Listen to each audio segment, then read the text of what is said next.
This is new to me. I'm an old English teacher in Edinburgh now. We just moved about a year and a half ago, and I've been playing around with poetry for a long time. And my wife said, "Why don't you start writing some down?" So I started to, and the premise is eventually that if I get enough poetry, then I'll just put it in a book. It's called A Deeper Understanding of the Scratch, Poetry for Men. And I want to premise that because most of my poems have to do with kind of male issues and my experience as a father and the pressures of suburbia. Well, so we'll start with this one. This is called Hold Me. It started off as literary masturbation. My wife thought it was too, whatever. So it's Hold Me. For years, I've turned my phrases, I've twisted my verse, I've honed my prose, discovering myself. For years, behind closed doors, between stained sheets, under expecting shadows, searching my voice. For years, splattering intimacy, thrusting emotion, forcing existence, blazing my identity. For years, on spiral-lined pages, on formalized parchment, on soaked cocktail napkins, journaling my world. For this intimacy, expectation, moment, this now.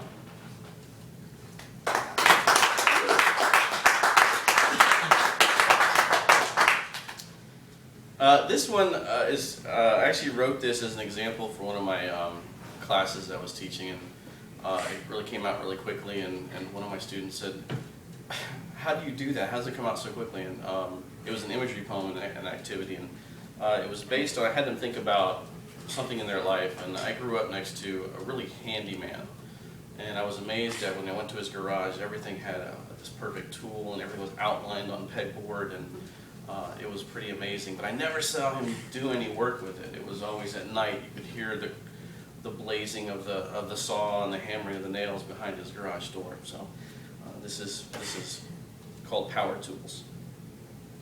Cool electrical power, silent panthers waiting to tear into, to slice apart, to divide from. Honed glistening metal, transient makos stalking to devour greedily, to consume eagerly, to destroy completely. Piercing metallic screams, dervishes in the night, wailing a requiem of destruction, tearing, slicing, dividing, devouring, consuming, destroying, only to create anew.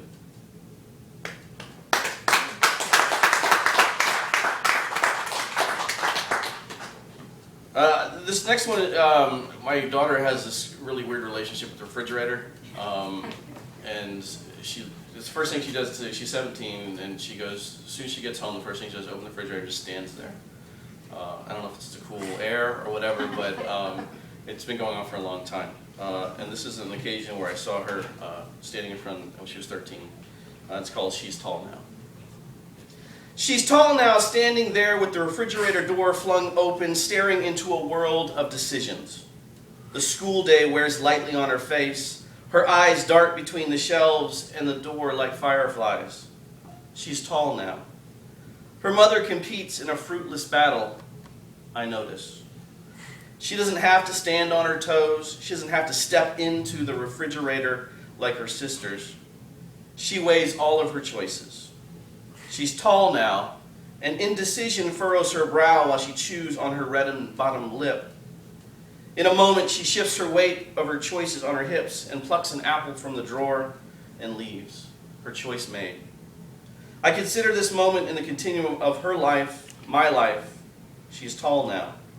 The choices are hers. I fear the seduction of the artificial and the shallow will sugar over her innocence, but I remember the apple and all of its symbolism and think, she chose the apple, and her life will be rich. Woo.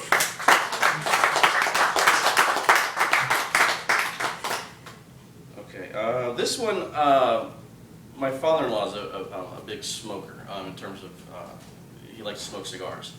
And, you know, my wife and I married young, and to compete with him, I took up the habit. was probably the worst decision I ever made. But there was this moment when my wife and I were separated. She moved up to Erie, and I was still in Virginia at the time, and I had two of my daughters who were in middle school, and my oldest one with my wife. And it was just a hectic day, and this is me dealing with that. So I told the two girls to get their homework started, and I went outside and I lit my cigar. And this one's called The Occasion's Solitude. December 5th, Arturo Fuentes slowly burned.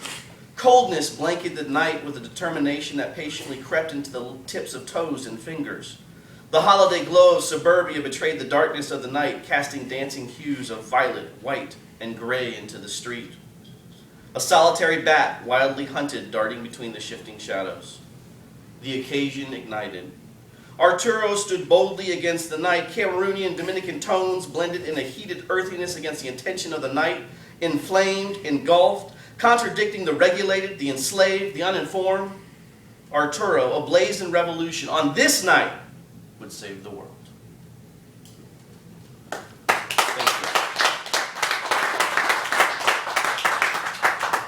And I warned that I probably didn't have enough poetry to do 10 minutes or so this is my last poem. My wife and I quickly fell into, the white picket fence, the house, three girls, and we actually belonged to a homeowners association when we first got married. We were really excited about this house. And being really young with a really large house, we didn't realize how much responsibility went with that. And living in a homeowners association, especially with yard work. This is called Kings of Suburbia. This is our dominion.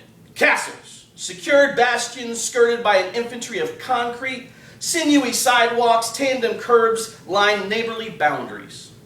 Homogeneous mailboxes, sentries standing at attention, guarding asphalt moats, stones and bricks, bulwarks against encroaching enemies. This is our war. We are the masters of strategy, planning against the parasitic platoons of nimblewills and foxtails, ever vigilant against the goose and the quack. We are the generals marshaling militant mowers, whining weed whackers, and spinning spreaders, preparing pristine battlefields. We are the kings of suburbia, standing alone, prideful of our victories in battle. Greener days are the dreams of tomorrow. For us, we soldier on, watchful. Thank you.